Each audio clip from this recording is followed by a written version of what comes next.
This is Industry Relations, a podcast at the intersection of real estate and technology from an insider's perspective with Rob Hahn and Greg Robertson. In today's tough real estate market, keeping buyers motivated and loyal is key. Now is the time to leverage the power of One Home by CoreLogic and the best-in-class data and client collaboration experience it brings. Seamlessly integrated into Matrix, One Home delivers unbeatable engagement and one of the highest customer satisfaction scores amongst the top 10 national real estate portals. More impressively, One Home leads the pack by keeping users coming back with the highest repeat visits. With One Home's invite-only access, agents can provide their clients a truly exceptional experience. Don't forget to remind your MLS members to try this great value-added benefit. If your MLS hasn't added One Home yet, please reach out to your CoreLogic rep. Thanks again to CoreLogic for sponsoring the Industry Relations podcast. Hey everybody, and welcome to another episode of Industry Relations with Notorious Rob and Fabulous Greg Robertson. As always, this is your host, Notorious Rob, and my other co-host, the Fabulous Greg Robertson, everybody. Hola, Rob. How are you doing today? How are you? Well, it's December, and we're, winding down things here at the office, and, Indeed. Not traveling, so that's a good thing, but It is. Yeah, it's good. It's good. And things are going to be a little bit slow. I figure we have another week of actual productivity before everything shuts down until mid-January. And we got some special episodes coming as a result. It's a very special edition of. We have to do our year-end wrap-up. We have to do our predictions, and I think this episode we're going to do today might qualify as an early Christmas present for our listeners because we have a very, very special guest with us, and I'm so excited that he was able to make time. So I would like to introduce Professor Bryan Caplan of George Mason University. He's a professor of economics and a New York Times bestselling author. And the book that we are going to discuss is this one called Build, Baby, Build, The Science and Ethics of Housing Regulation. Welcome, Bryan. How are you? I'm doing great. Thanks very much for having me on the show. So I'm so excited because I think I read this and I think I've told literally everyone I know, you need to go buy this book. And I put it up my blog. It's a small blog, but it's read by the right people, I think, in the industry. And this is a small podcast, but it's listened to by some of the people that I think we really want to reach with this message. And as an outset, we'll put links, into the show notes, like where you can find this fabulous book. But I do want to point out it is a graphic novel. So even though it's dealing with some really interesting, really heavy-duty economic principles, it's very easy to understand for just everyday laymen. So I just want to point out that's, to me, one of the best things about this book. It was funny, Bryan. Even kids. When we were prepping for this with my son who does the producing here. He goes to NYU film school there. And when we mentioned you had a graphic novel, his eyes lit up. So I think he actually might even read the thing as much as he's doing this stuff. So, yeah. That's Good boy. So I guess, maybe to start then, because I know we don't have all the time. This isn't Joe Rogan. We're going to go through 3 hours. You're listening, Joe. I can go the distance. Just give us, again, like the summary from your perspective. What is the theme? What's the message of Build, Baby, Build? The key theme. We've got really high housing prices because government has been strangling the industry for decades, and the strangulation has just gotten worse and worse over time. It's a pile of rules that, when you really stop and think, make very little sense. They've caused enormous harm, and the solution is just to get rid of them.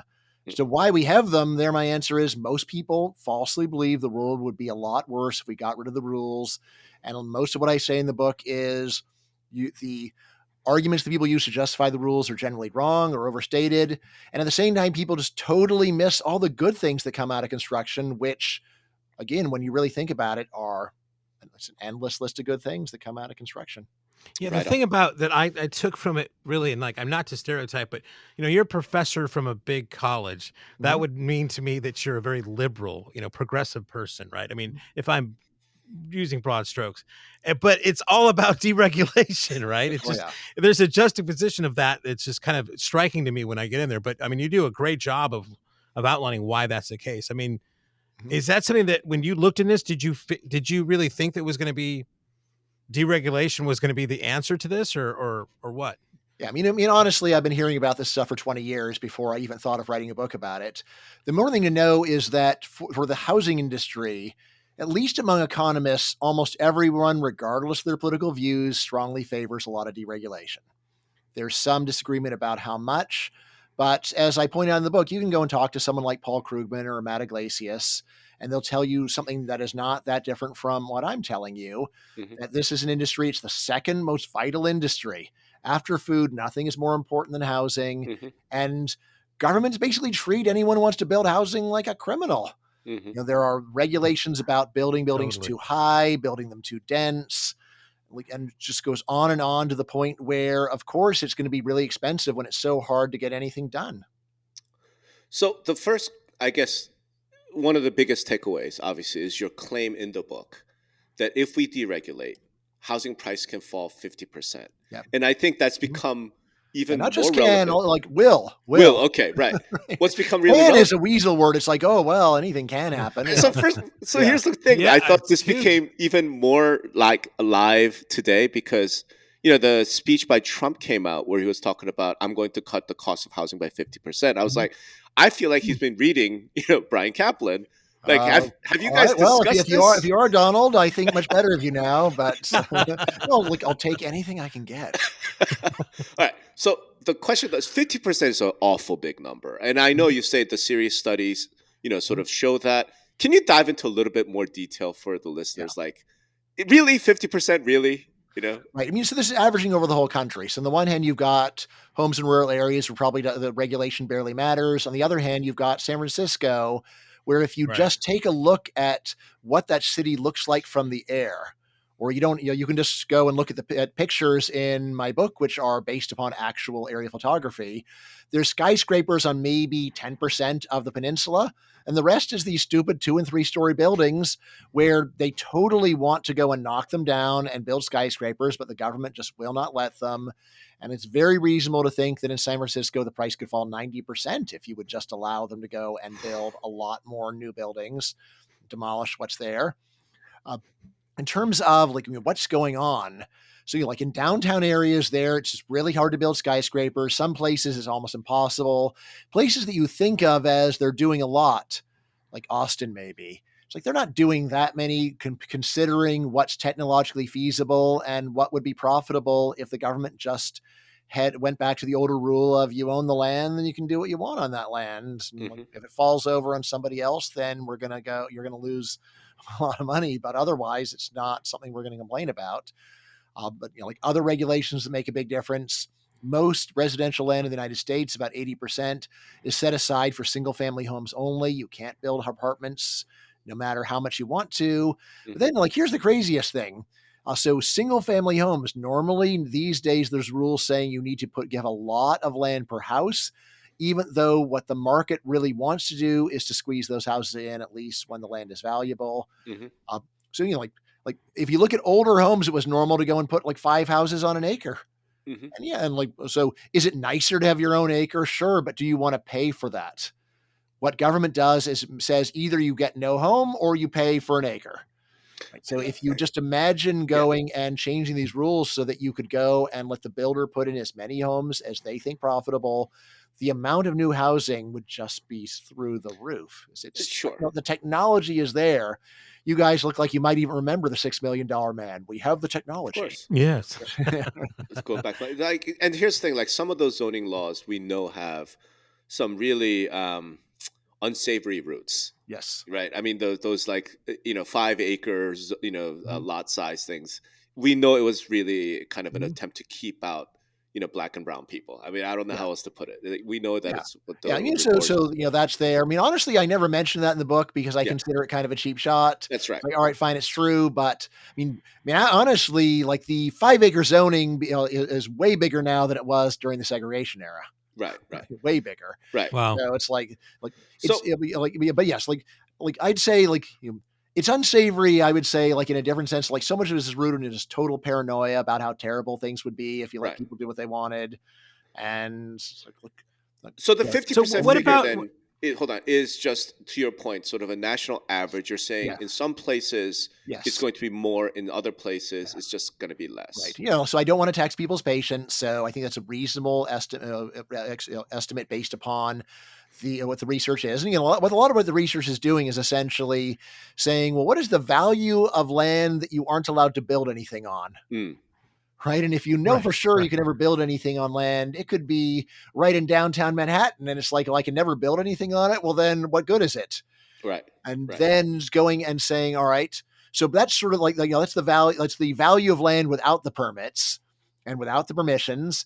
And then say, and then what is the market value of housing that, like, if you could go and develop it, and then saying regulation causes the gap between the observed market value of homes and the value of unimprovable land. What is that number? Nationwide on average. Well, so again, like basically it comes down to about 50% of the cost, like on average, is regulation. And like, I'm not married to 50.000. That's it's rounded to go and make it easy, but it's a reasonable estimate of how much cheaper it would be. Obviously, it doesn't fall 50% overnight when you deregulate. And this is from like a very high level of deregulation, but still, like we can get housing prices down a lot just by letting the industry build stuff. So what about, so let's say I'm an existing homeowner, right? I mean, so which you are, we both, which I am. Yeah, I am too. Sure, we're all benefiting from this, environment. Well, what's your pitch? What's your pitch to those guys, right? Because it seems like I'm going to lose half my value.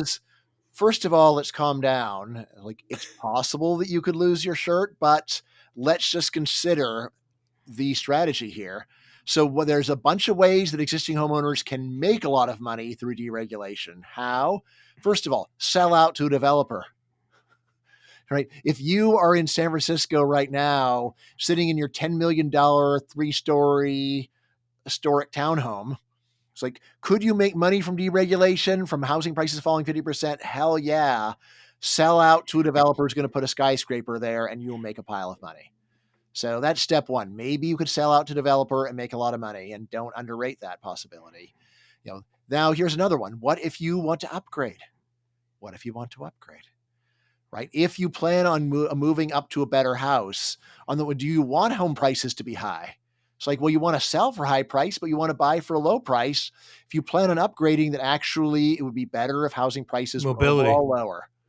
Right. And then third point, what if you want your kids to live within 100 miles of you? Right now, if you want you live in San Francisco, you want your kid to live in San Francisco, pretty much you're going to have to go and get a massive home equity loan against the inflated value of your house and give your kid that money for a down payment. Wouldn't it be better if just housing prices were lower and they could afford their own house without you having to go and actually pay for it for them? So those are the main stories that I've got.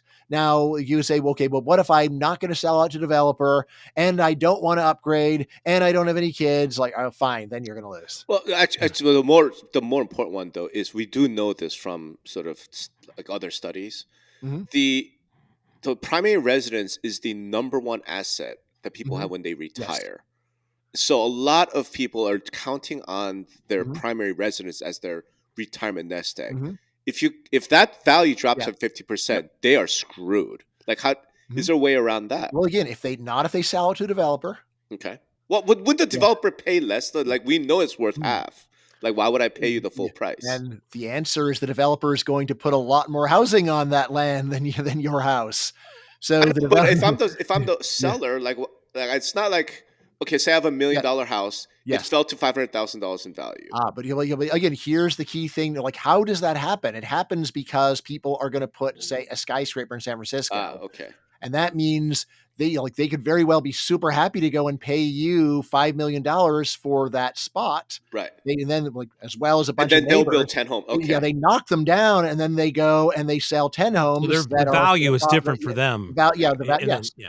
Again, that's basically the main thing to understand is that regulation is preventing us from doing fantastic things that are physically and economically possible.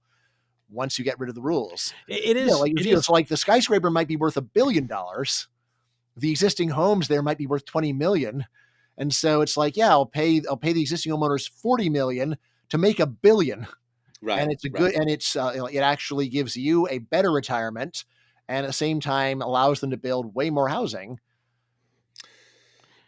Yeah, to me, you do a great job of like it is. I think you use I don't know if it's the myth, the fable, the panacea, right? Of like Mhm. it really is. If you fix this thing, Yeah. the benefits in society just go. They're just Mhm. it's endless almost of what benefits Yeah. go out there, right? Yeah. It's Yep. Yeah. quality So of like you said, life, like it's walking, it's being next to family, it's affordability, it's even homelessness is, mhm. I mean, Yeah. it doesn't solve all that. There are some things there, but really it It solves reverberates almost everything. everywhere, right? Yep. Yeah. Yeah. Normally when you use the word panacea, it's sarcastic. Oh, you've Yeah. got a panacea. Yeah. Oh, like how stupid do you think we are? And I stick my neck out and say, all right, yeah, usually that's a reasonable reaction, but housing is different. There are so many major social problems that seem unrelated to housing where we can make a big dent in them by deregulating housing. It's like, Hmm. what does inequality have to do with housing?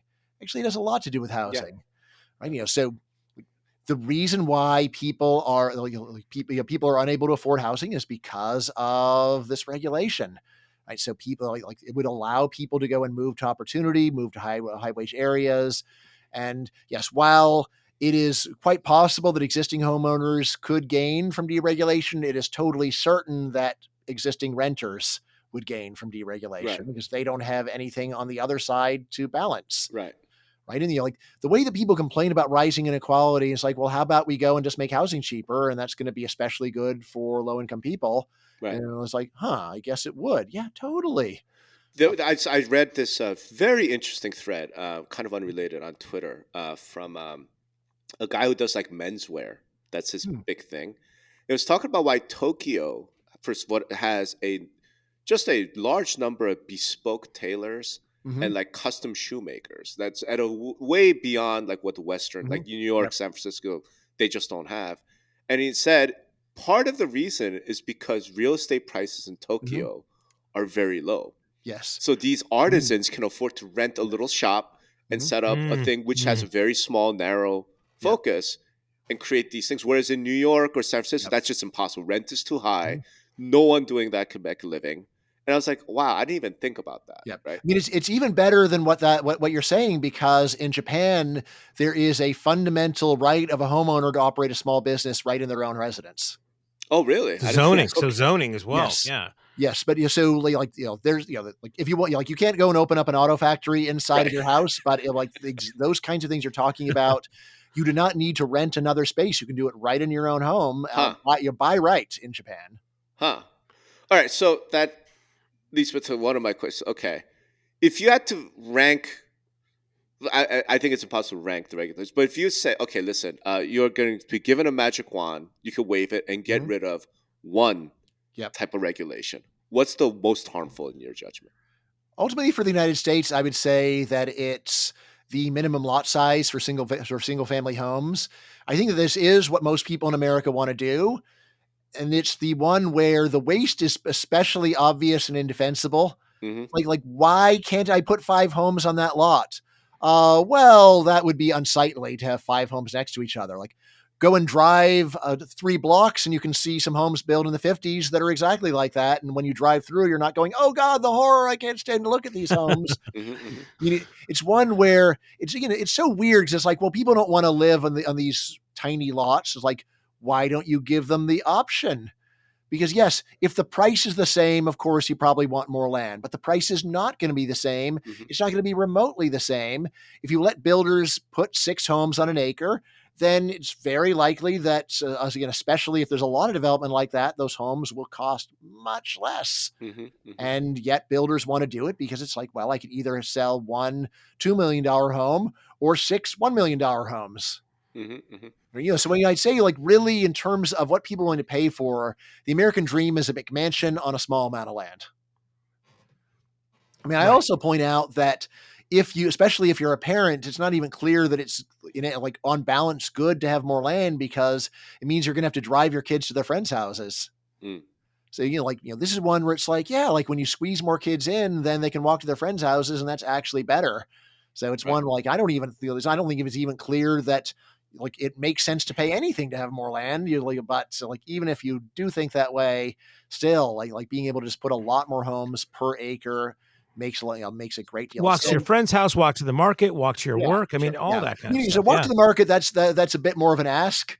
But walk to your friends' houses, and if you're a parent of kids that can't drive, then you know how important that is. Sure. So we have a mark in the U.S. like Houston has no zoning, famously, right? I think you talked about Houston, which means I don't think they have minimum lot size zoning there either. So, what is there any like real, practical, real life out of Houston examples of what that looks like if there is no zoning? Right. I mean, of course, so Houston, it has no zoning in the narrow legal sense of what we call zoning, which is basically separation of use regulation. It does have some housing regulation. It is light compared to other places. Honestly, I'd say almost the whole state of Texas gives us a model, because while Houston is the one city in Texas that famously doesn't have the separation of use regulation, the whole state has low regulation compared to most of the rest of the country. And you can see how much cheaper comparable housing is. Even though people in Texas, they're sort of spoiled. So when you say their housing is cheap, they start arguing with you. But it's like go to California and you'll see what really serious regulation does. I mean, I wound up living in Austin for about 3 months during COVID. Right. So like right in downtown Austin, it's pretty expensive, not San Francisco expensive.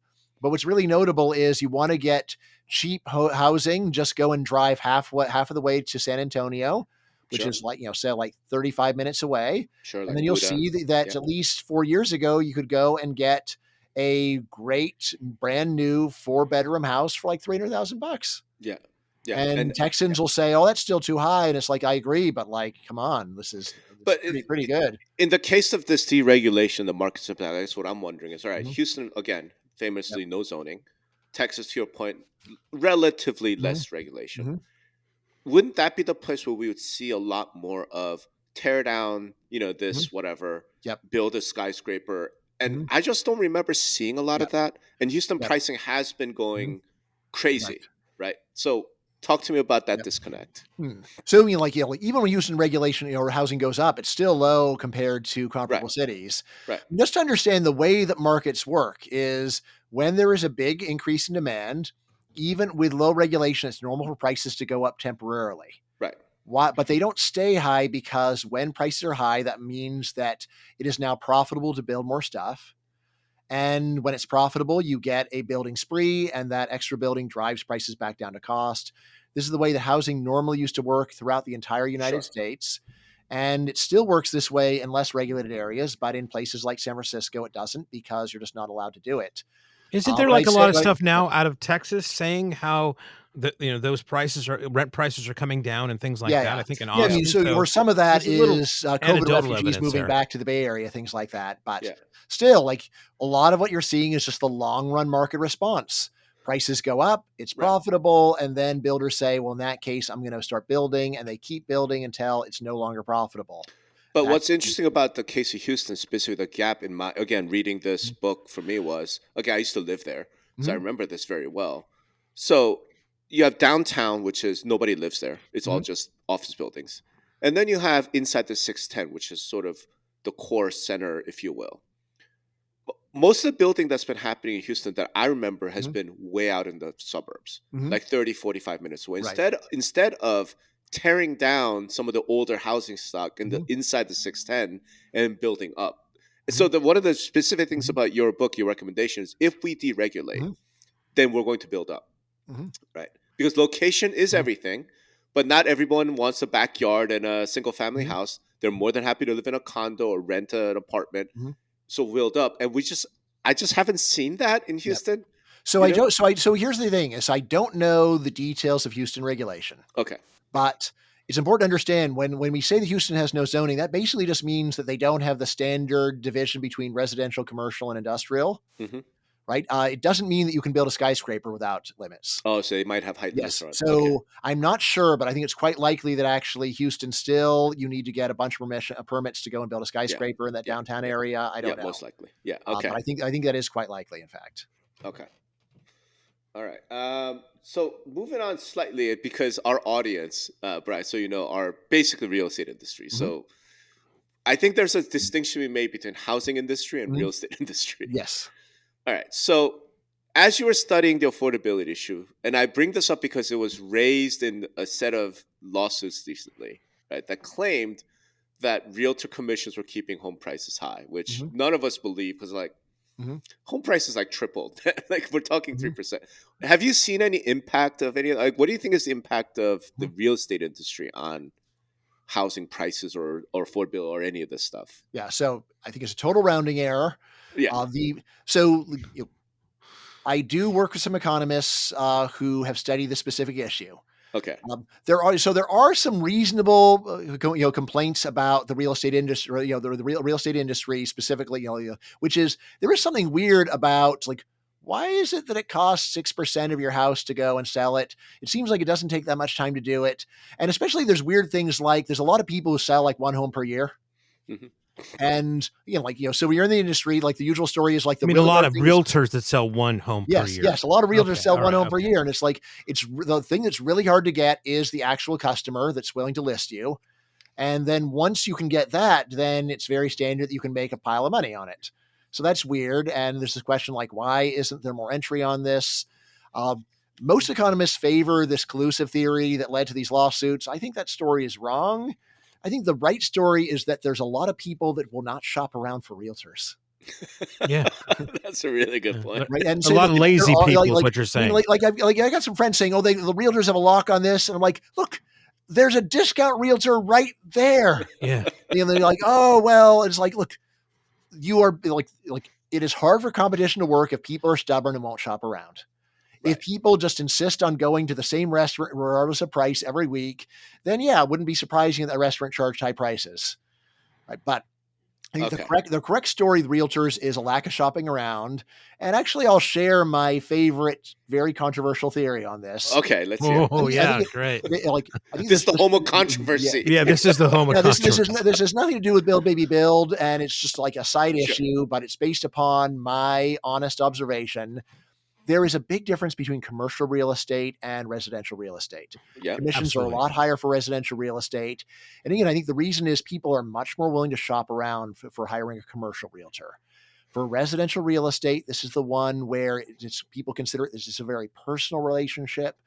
And my pet theory here is it has so much to do with the role of women as the main people that select the realtor and decide what house you're going to buy. I think especially for families, a lot of what's going on is that the realtor becomes the personal friend of the woman in the family who is the decision maker there. And that leads to a lack of shopping around. So you can notice, especially like the oversized role of women specifically in residential real estate. A lot of what's going on is that basically the women you can think of as they were like the most popular girl in school. It's like, well, list with me and you can finally be the friend of the head cheerleader. All right.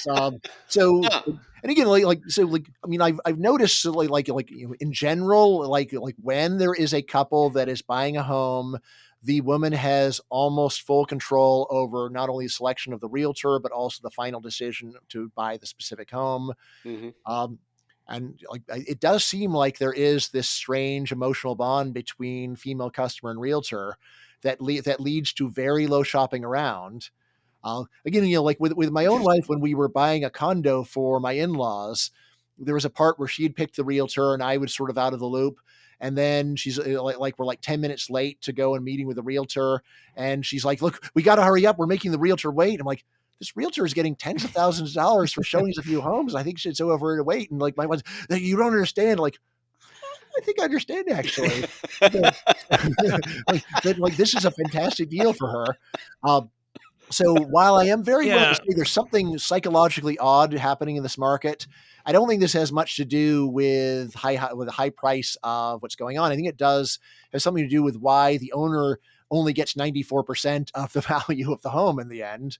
Mm-hmm. The main thing to understand is if the realtor share were to go and fall down to 1%, but we kept regulation as strict as it is right now, then that would not lead the price to the buyers going down. It would lead that the amount of the sale value that goes to the owners goes from 94 up to 99. Right. And it is true in other countries that realtors generally are getting a considerably lower share, even for residential. And if you're wondering what's going on, I'll say, like, it is puzzling, but like, there is like a lot of the people's willingness to shop around comes down to conformity. There is good psychological research saying that women are more conformist. So once a norm is established, they're more concerned with following that norm. But if the norm doesn't exist, then it doesn't matter so much. So we're gonna have to. I know we're all married. I'm married. I mean, I know there would be a very rare instance where I could pick the home that she didn't want. I mean, that would be right. Yeah, that would be a nuclear kind of thing right there. Right. So let me this way. This is actually the most practically useful thing I'm going to say. This is some advice I've given where I have friends say I've saved them many thousands of dollars. And here's my general advice. Anytime you are negotiating with someone actually, like it's a smaller business for a large purchase, like I tell people, just always ask the following question. Can you do any better? Yeah. Can you do any better? This won't work at Costco. Yeah. Right. But it works when you're getting your car repaired. Good advice. It works when you were getting work done in your house. And I believe it will totally work with a realtor as well. Right. Now, can you do any better? Right. Like it is, and open-ended. Why does it work? It works because most people are too embarrassed to ask the question because they're too conformist. Yeah. And like, I don't have data, but I believe that women are especially uncomfortable asking this totally reasonable question. Right. So the next phase that is that's actually fascinating. I would love to have you do some actual research and come back and let's have that. Well, it goes back to that comedian too, Rob. That he was a Chris Rock or Chappelle that says, "Oh, you think it's your house? Go try to hang a picture of your mom in your house and see what your wife says." Yeah. It's your house, right? Yeah, okay. Yeah, go try that exercise. No, there's no question. But go back to the realtor real estate thing. The reason I kind of here's for the last, I'm going to say 5 years at least, but really it's probably longer, 10, 20 years. NAR and the realtor world has been very much sort of concerned about affordability, right? Because housing affordability has become a nuclear political issue now. But we were seeing it back in like 2017, like, oh man, housing is becoming unaffordable. Like this shit is getting out of control. Yep. But all of their solutions have tended to be what I would just call demand side. Yeah, of course. Like Harris's $25,000 credit. Kind of. Mm-hmm. Yeah. Right. Yeah. Although that one, I think most people could just look at it. So that's just ridiculous. Like that, everyone could see that. But what we've been promoting are things like easier access to credit. Better, lower interest rates, Fannie and Freddie, a lot of those things. Flood insurance is still a big thing. Now home insurance in general is becoming an issue. Mm-hmm. So a lot of it has been around sort of tax breaks for sellers if they sell a home. I consider it demand side now. Yeah, exactly. To their credit, a lot of the state and locals especially have been arguing against some of the regulations. They've been saying we need to build more. So like, for example, when California changed the rules to allow ADUs, right? The whatever little units in the back, accessory dwelling units. Yep. I know for a fact that the California realtors are instrumental in pushing that through. Right. All right. Thank you. Right. So thank you, California realtors. There we go. So that's kind of, it feels to me like realtor associates should be you should be speaking to those guys, especially the political action side of things, because the lobbying. One of the points you make in the book is NIMBYism is a major issue. Yep. Right? And there's maybe there's some federal deregulatory effort that could happen, but it really isn't because it's all at the local and state level. Right? Mostly, there are some notable federal regulations, but sure. Right. But it's the state realtor associates have an enormous amount of power. Mm-hmm. In terms of this area especially, right? And I think that's kind of what I'm wanting to do is because I know for a fact there are going to be people listening to this podcast right now who are presidents of the state association or they're CEOs of state associations like, hey man, like get your lobbyists reading this book, right? So, I mean, especially on that point of selling out to developers. Right. Yeah, that's one where there's an existing homeowner, so realtors can go and represent them and get 6% of $10 million for a house in San Francisco. Yeah, Rob is so right. In our city here in Huntington Beach, it's just famous. They've been blocking all of the state of California's kind of things. You have to, they have these numbers they have to hit, and they're countersuing to not do that because we don't want to turn Huntington Beach into dense, populated, blah blah blah, and it's disheartening to see that. And a lot of times people can give this association mindset a bad rap, but in this sense, where they're doing it for advocacy, I think it's a good thing. And it goes back to like the beginning of the conversation a little bit of like, national elections mean something, but really local, right, are really where the rubber hits the road a lot of time. Yeah. Right. I mean, so one thing that I realized while writing the book is that most economists have a very negative view of lobbying. And the more I wrote, I was like, you know what? If it weren't for lobbying by developers, probably 0 buildings would be built in America. Because no normal person goes to a meeting and says, we need buildings. The people who go to meetings are all there to stop buildings. And the only reason why anything gets pushed forward is because there's people who know I can make $1 billion if I get the right permits together. And so I'll go to the meetings and do all the paperwork and do the impact studies. And then at the end of this incredibly arduous road, I will have the permits and I will be able to make a pile of money. Right. The actual number of people who just sincerely believe in the moral value of allowing people to build stuff, there's like 5 people in the country are like that. Right. And like almost everything else is, we don't just owe it to the developers that they build the homes. We owe it to them for diffusing the toxic politics of local areas that just want to say no for the flimsiest of reasons. And it just occurs it's existing to me homeowners, right? Their unrational fear of their prices going down, and so here's the thing: different elements showing up, all that. 99% of homeowners, 99% of homeowners do not show up at those meetings. Right. The people show at the meetings are better described as crazies. They're activists, right? Activists, right? But that's actually my point. Pretend to speak for the whole society, whereas most people are probably happily oblivious. Aren't you saying you want activists on this side of the deregulation side, though? Yes. So let's have our own. Let's have our own crazies. Takes activists to beat activists, but the people currently showing up there are I think it's fair to describe them as crazies. Right. But, so there's a book called Neighborhood Defenders where they got transcripts of almost every land use meeting in the state of Massachusetts. And you just read, what do people even say in these meetings? And it's just ludicrous. It's like a bird nest could be displaced, so we're going to stop a $1 billion project. And it's just what kind of a person would say such a thing? A crazy person. Yeah. So I think that was one of my insights why I wanted to really have you on, is I feel like one of the very few counterforces in NIMBYism, because you do talk about NIMBYism and how powerful it is and how emotional it is.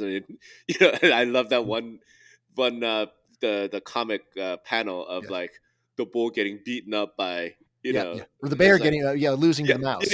How am I losing to this? And it's like you're still losing. Yes. I guess I felt like the only real sort of possible counterforce NIMBYism potentially could be realtors. Yes. Right. So by the way, so let me just correct something I just said. When I said there's only 5 people pushing for it, there is one notable movement of YIMBYs with a Y that have been doing really good work. So I don't want to make it seem like I'm not aware of them. Right. And I think more people are starting to. Before they came along, almost no one would go to meetings to push for new stuff. Yeah. Who said? What's the name of that organization?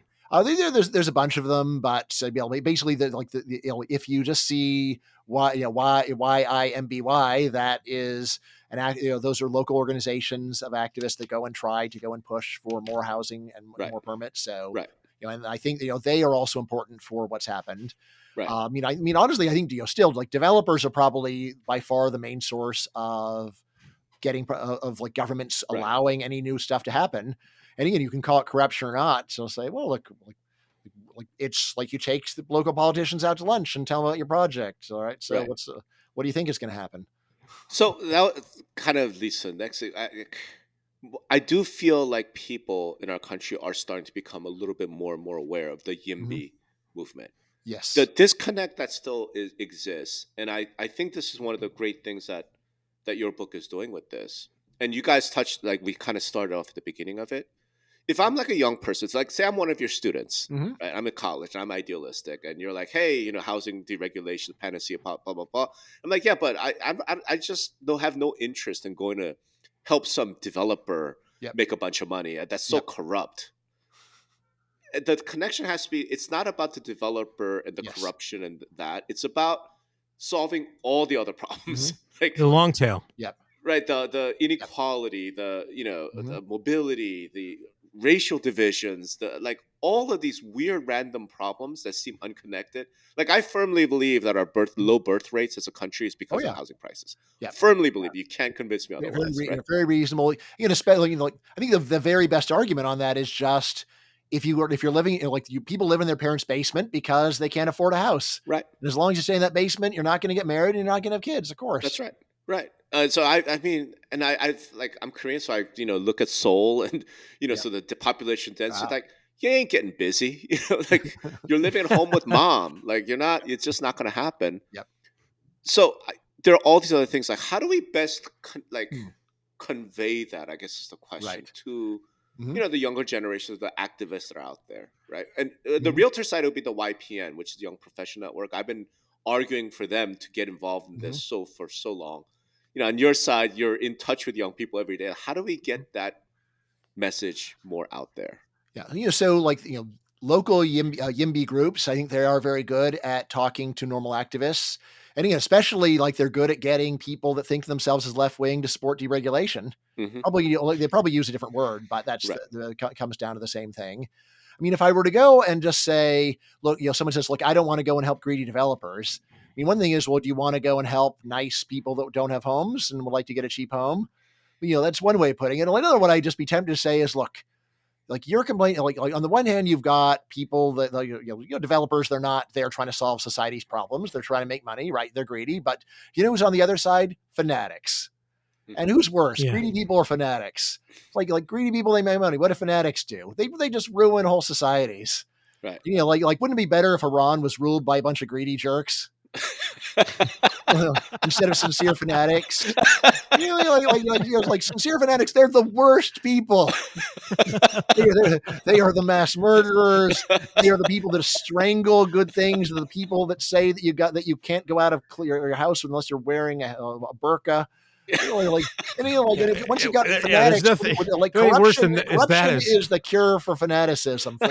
Fanatics ruin things, and then corruption gives people some breathing room to live a human life. it's You like heard it's it here. fanatics, and then you're really gonna go crazy. The religious fanatics, then you're really Like it's a standard form of fanaticism. It's the classic. Yeah. Bryan Caplan is in favor of corruption to beat fanaticism.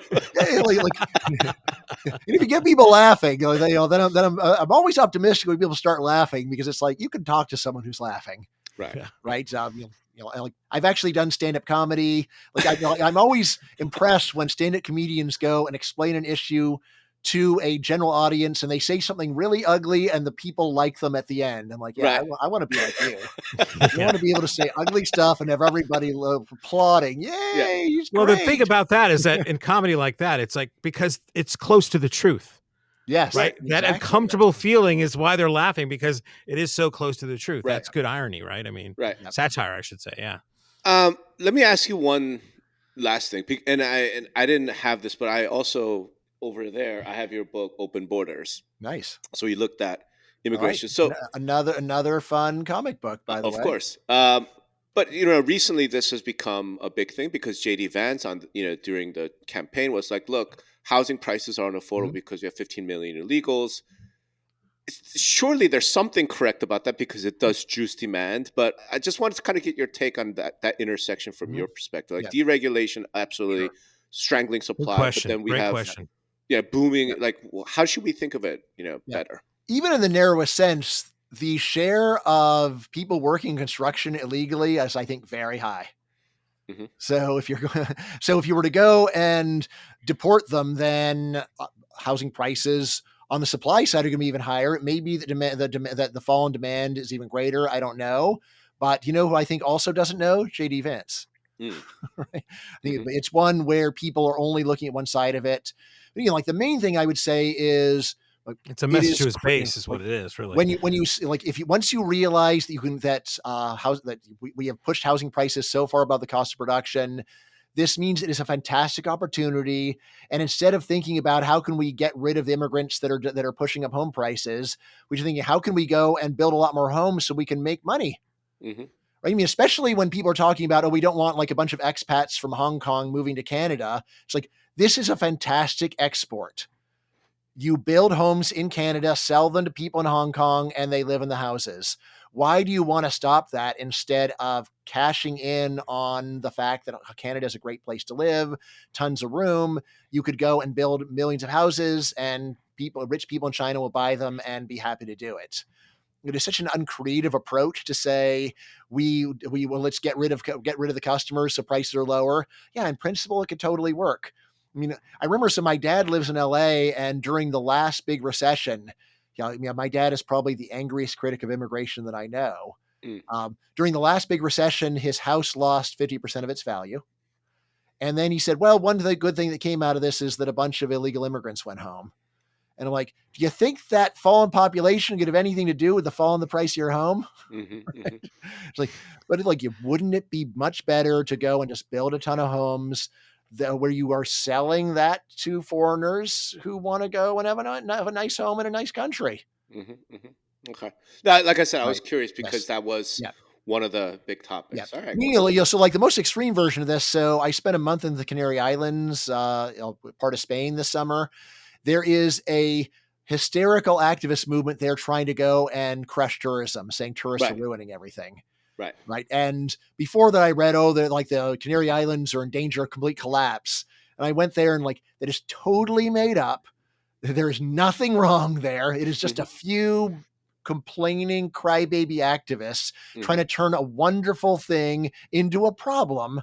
And if there's any problem, is just build more. The islands are still very emptied. Make it easier to build 10 times as many homes in the Canary Islands, and it would be great. And the whole reason why those islands are wonderful, by the way, is already their high population. They have the size of a bunch of Caribbean islands, but with 10 times the population of most Caribbean islands. Oh, wow, really? Okay. And that's why those islands are really nice. They are full of restaurants, full of shopping malls.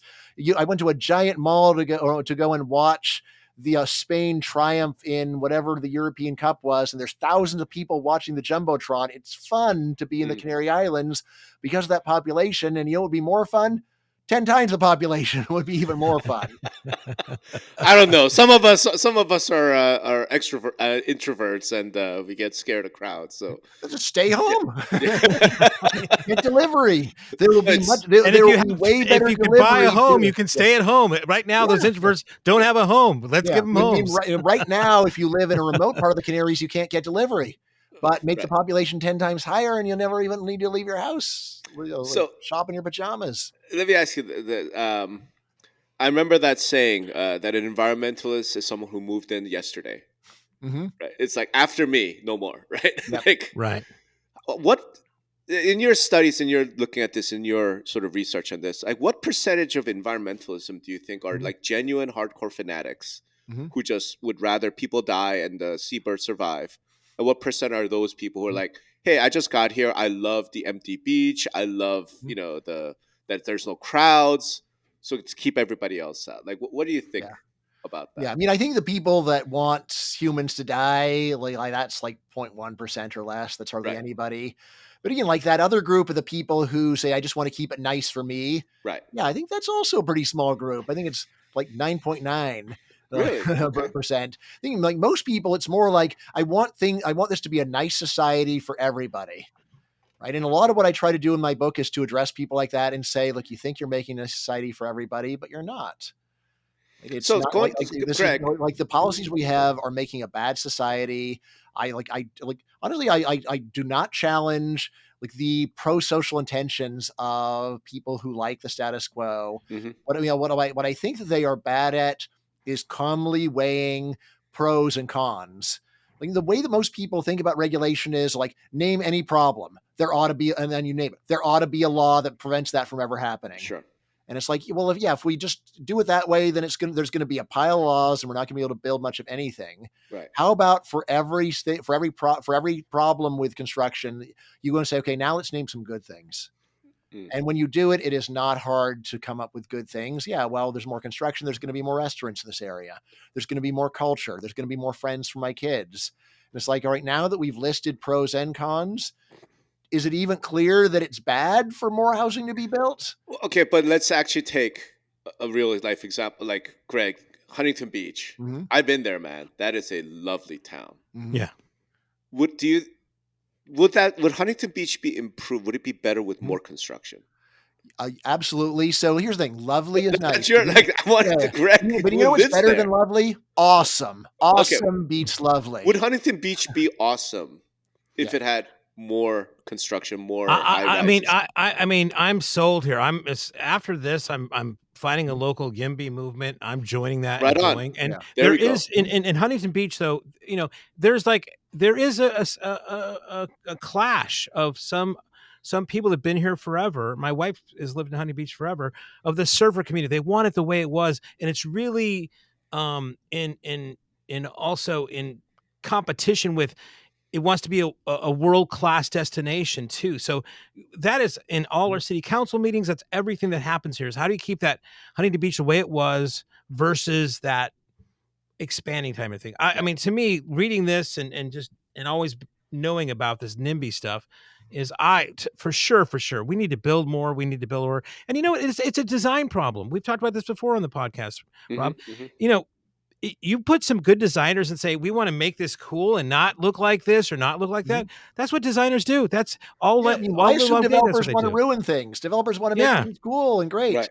Right. I mean, so like another thing, if people listen to me, you'd also be able to develop that whole California coast. So let's not get crazy here, Brian. Okay. So let me go this way. Like the contrast between like what did you call it? Lovely. How do you describe it right now? Picturesque. Anyway. Lovely. Yeah. So the contrast between lovely and awesome, right? So I was in the Amalfi Coast in Italy. It's lovely. I was also recently in Dubai. That's awesome, right? In Dubai, they built like some of the tallest building in the world. They've got like buildings that look like they should fall over. It's just packed with incredible stuff. You could multiple theme parks, museums. It's just like this smorgasbord of opportunities. And I'll say, like what they did in Dubai is just better than the Amalfi Coast, right? You could either keep it quaint and lovely, or you can say, can we do better? And Dubai just did better. And if you say, well, why not both? Great. Let's have both by deregulating that California coastline. Right? How about that? So I actually, it's interesting because we talked about Tokyo, just mentioned Dubai. Like, are there cities in the world that you think have done a particularly great job with keeping housing affordable through, and here's the thing, deregulation doesn't mean wild, wild west. And we know there's going to be some regulation somewhere like that you would point to as like, here's a model you guys should look at. Yep. So, like a lot of people do point to Japan, especially Tokyo. There's not that much written in English about Japan. So the people that I've talked to who know much about it say it's great. I think it probably is, but I'm not comfortable giving it a full endorsement because there just isn't that much that I've been able to read. Right. Like usually I say like Texas. I've seen it. I've read about it. It looks real. It's definitely it's way better than the rest of the United States. Maybe there's probably a few places better than Texas, but in terms of very high growth areas of the U.S., Texas is a model. So I push it there. But isn't Japan also known, Rob, for like lowest population and there's some social problems so here's the main thing that defenders of Japan will say, yes, it's not just that low population growth or population fall is giving Japan low housing prices, because the parts of Japan like Tokyo that have gained a lot of population still had lower prices. That's what So that's it's a good argument, not airtight, but good. Right. And that's the mystery of it. Like you look at a place like Tokyo or Seoul. Like Tokyo, something like what is it, 40 million people or something? Yeah. I mean, it's a mega city. Yeah, it's a city that's so big that we Americans have a hard time even envisioning what that looks like. And yet rents are low. Housing prices are low. Yeah. I mean, it's true that if you look at price per square foot, then it doesn't look so good. That's true, right? But like actual out of pocket. Right? So it's just looking at those. I have this big argument with people saying that apartments are terrible for fertility and you shouldn't allow apartments. Yeah. And my claim is, well, look, it's not that apartments per se are bad. It's that high price per square foot is bad. Sure. And that's where I think, Japan has done relatively good, but at the same time, like it's still not the case that housing is really cheap in those areas because, housing price per square foot. True. So, and I think by that standard, the U.S. is actually still better than Japan overall. True. So it's just a mystery, but that's will be hopefully the second book that you'll be doing, on this. How big is this deregulation movement among economists? It's one where I think that probably 70% of economists have heard about it, and out of the 70, 95% think that we should have some deregulation. Some, okay. Yes, yeah. So like the main gap is just how radical, and I'm a professor. I don't have to make any compromises with anyone. Right. I just tell you this is what I think. Right. And so what I push in this book is total deregulation, and going back to the old system where the owner of the property can do whatever they want, and if you don't like it, you got to take them to court or call the cops. Right. And otherwise, you have no recourse. As good as this book is, for about 700 years in the English-speaking world. Why be so extreme? And the answer I'll say is, look, we should be this extreme because the previous system actually worked quite well, and the modern system is bad. And in particular, like when you hear, but why not just a few reasonable regulations? The slippery slope. I think the slippery slope argument is all too real. Once you go and say, let's just have a few reasonable regulations and a few hearings, and at first it seems okay, but it does metastasize into this giant cancer on the system. It would have been better to have no meetings, no discussion. And many people say, well, yeah, but if you have to sue people, it's such a pain. And it's like, yeah, exactly. It's better to put the whole burden on the complainers, because human propensity to complain is so terrible. Human beings are born complainers, and the best limit on it is to say, yeah, like nobody listens to you unless you go and hire a lawyer and take them to court. And then it's like, oh, I don't feel like doing that. Good. It is a feature, not a bug, that for complainers have a lot of trouble getting any influence. All right. This has been fantastic.